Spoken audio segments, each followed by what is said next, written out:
Hey guys, Miss Curry here.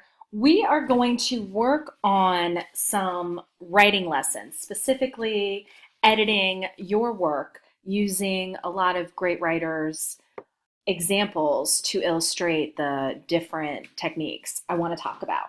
So, the first thing we're going to do today is telling and showing. Show and tell. You may remember it from kindergarten.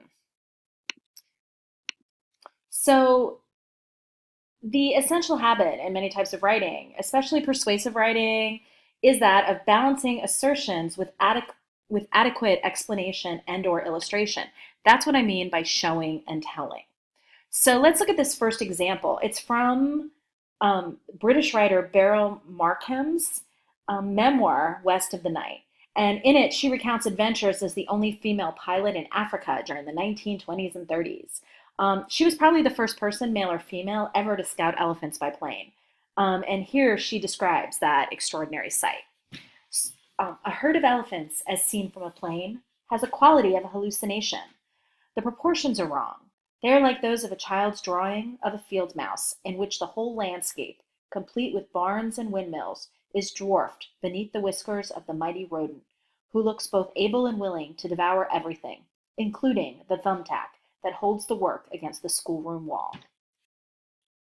So let's look at what Markham has done here. In the first sentence, she tells us what it's like to see elephants from the plane. That assertion, which is a herd of elephants as seen from a plane, has a quality of hallucination.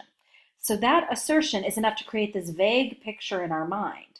But it's the second sentence when she shows us what it is like. And that is what makes the excerpt so memorable.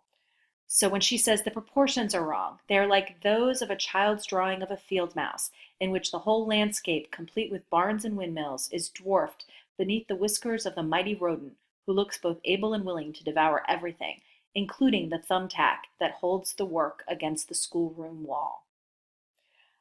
Her strategy is to explain something unfamiliar in terms of something familiar. Very few of us have seen a herd of wild elephants from the sky, but almost all of us have seen pictures on a classroom wall. So using similes or analogies as a means of showing or explaining is a strategy that every writer needs to put into their toolbox. So let's look at our second example. This is from Aldous Huxley's Brave New World, which is a book you may have heard me recommend for your research paper, but it is a satirical version of a society in which everything, including humanity itself, is part of a production line. Not everyone, of course, is part of this or is happy to be part of this quote unquote utopia of consumption and pleasure. And Bernard Marx, who's the psychologist, and two of his companions, they get special permission to leave the quote unquote civilized world and visit a savage quote unquote reservation in New Mexico. And here is a quote from when the trio is climbing up the side of a table mountain to see the village. It says, when they were halfway up, an eagle flew past so close to them that the wind of his wings blew chill on their faces. So the strategy here is to both show and tell in the course of a single sentence. A less careful writer would have been content to tell the reader that an eagle flew past very closely. But a writer like Huxley, who really cares about his or her prose making an impact on the reader, wants to show exactly how close. The wind of the wings blew chill on their faces. As a reader, we can feel that. Okay, example 3 is from George Orwell.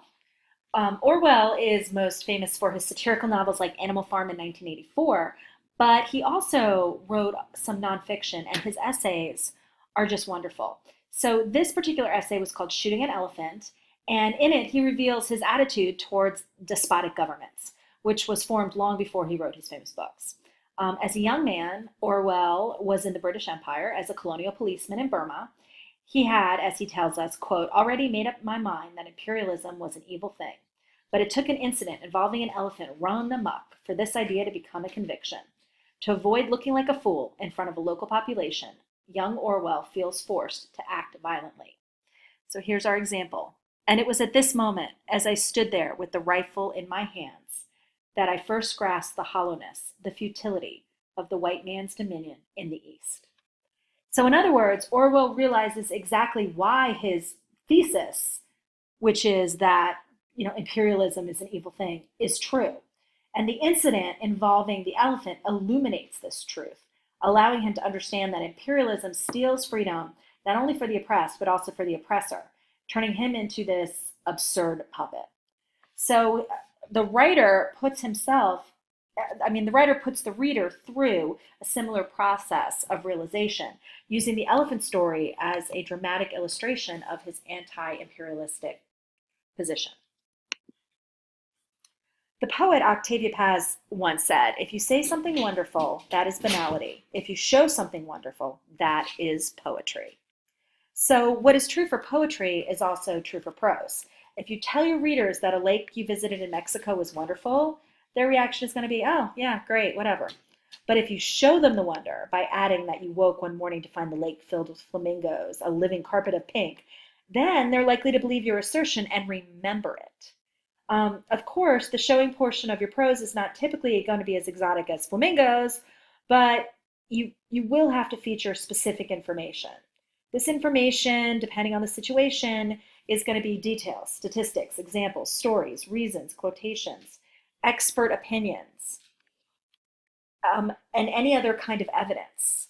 Not every sentence will feature showing for every assignment, but expository writers show by means of description and explanation. Persuasive writers show by means of argument and analysis. Students in creative writing classes are often told that the first rule of writing is show, don't tell. And this is a simplification. Everyone knows this, everyone's heard it. But, there's no way you can write a good, clear essay without telling. You have to make statements. You have to give the reader information.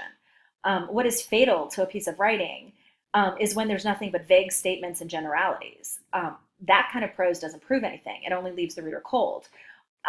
The idea is that you need to put something down that leaves the reader understanding. So you want this balance of showing and telling. So think about your elementary school days of shows and tells. This is what we want you to do in high school and in college. Most of the time with higher level writing, the process is reversed.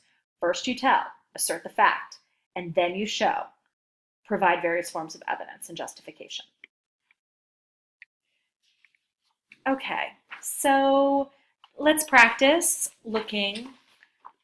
We're going to practice writing a paragraph that does both the showing and the telling.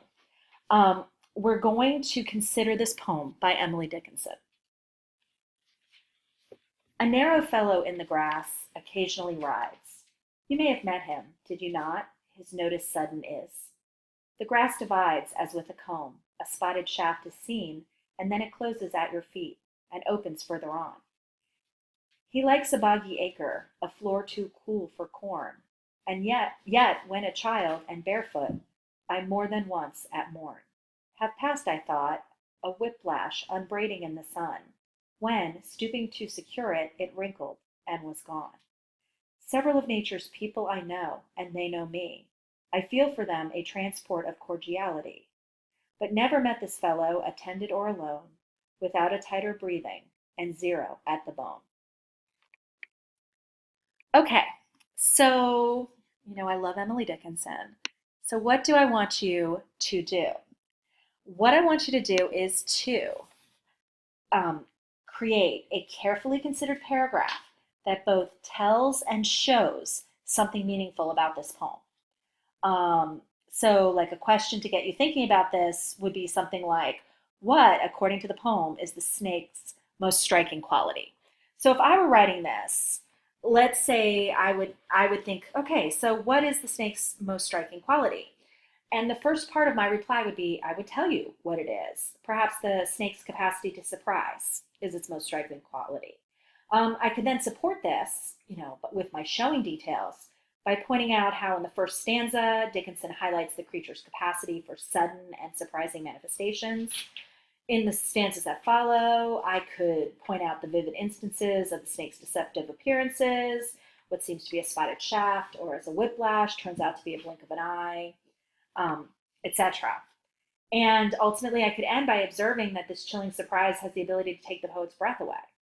So, in other words, through a combination of detail, quotation, analysis, and conclusion, I could show as clearly, as you can, your initial statement that the initial statement is both sound and insightful. So here's, a possibility of what it looks like.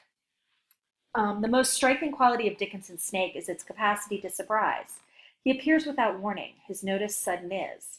When he does appear, his presence is slippery. The divided grass, the best indicator of his position, closes at your feet and opens further on.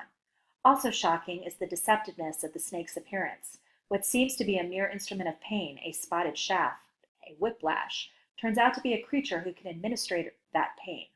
No wonder that the poet, who has an affinity with many animals, cannot encounter the snake without dread, that zero at the bone. Its most striking quality could be swiftly followed by a lethal strike.